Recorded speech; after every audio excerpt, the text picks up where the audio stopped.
in Springfield, they're eating the dogs, the people that came in. They're eating the cats. They're eating the pets of the people that live there. And this is what's happening in our country, and it's a shame. Donald Trump, in the most recent debate, was in the news for stating that illegal Haitian immigrants in Springfield, Ohio, the other Springfield, were eating cats and dogs. Virtually none of that is true, well, besides the fact that there are Haitians in Springfield, Ohio. The news media went wild over the line, declaring it, quote, Trump's racist lie, unquote.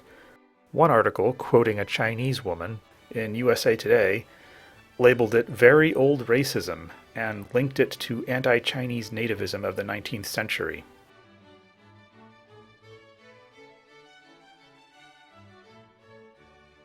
But the last time I checked, Haitian was not a race.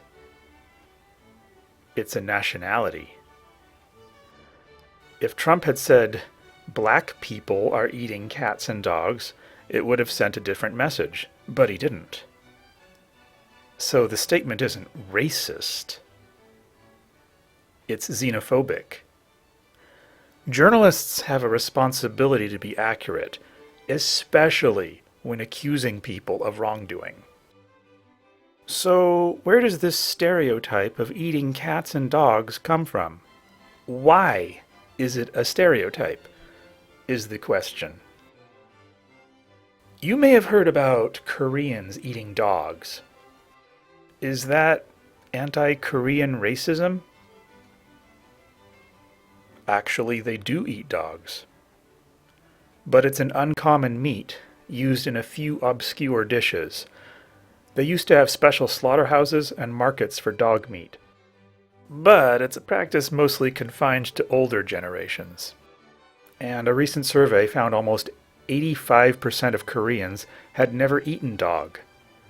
It became this cultural tug-of-war, with one faction concerned about the revulsion of Westerners towards eating dogs, leading to bans during international events like the Olympics, and another faction calling it traditional.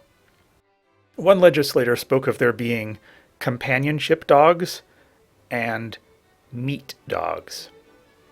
But that debate, recent as it was, is now over, and South Korea has enacted a ban on breeding and slaughtering dogs for meat, which goes into effect in 2027. What about China? China, in fact, consumes more dogs than any other country. They also do, in fact, eat cats. However, a report by advocacy group Animals Asia did surveys in China about eating these animals. Most Chinese, like Koreans, have never eaten dog. The survey divided cities into Class A, where there was a bigger dog-eating tradition, and Class B, where it was more unusual. Even in the Class A cities, where eating dog is more common, only 50% of people had had dog meat at least once in the past 2 years. That was how they asked the question in the survey. In the Class B cities, almost 80% of people hadn't had dog meat within 2 years' time. But even in the dog meat cities, only about 5% of people ate a dish with cat meat in the 2 years. As it turns out, saying that it's a slur that the Chinese, or any other group, eat cats or dogs is actually xenophobic bigotry in itself. These cultures traditionally ate many meats, of which dog or cat meat were simply another.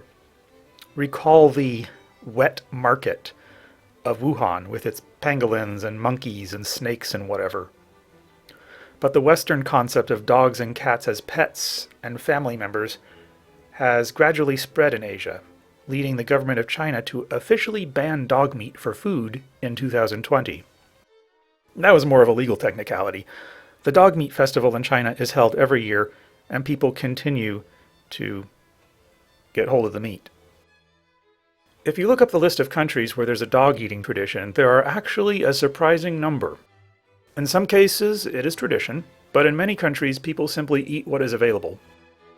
There is even dog eating in Europe, with reports of an obscure provincial practice in some valleys in Switzerland. And France was a country where dog could be purchased at the butcher in the 19th century. Now, getting back to Trump, do Haitians eat dogs? Is that true? No, they do not. Trump, whose excuse in such matters is "just what I heard," is routinely branded a liar for his wild, garbled claims, which remind me of my grandmother misunderstanding what she heard on the news. Some people say he does it on purpose, that he had to know that Haitians weren't actually eating people's pets and using it to rail against the very real issue of tens of thousands of French-speaking refugees being dumped on a town in Ohio. But he didn't speak to those issues. He spat out a nasty rumor about them being unfamiliar with civilization to make his point. When the news media make a drastic accusation like calling someone, anyone, a racist, that statement needs to be backed by facts. By mislabeling Trump's xenophobia as racism, journalists are discrediting the media.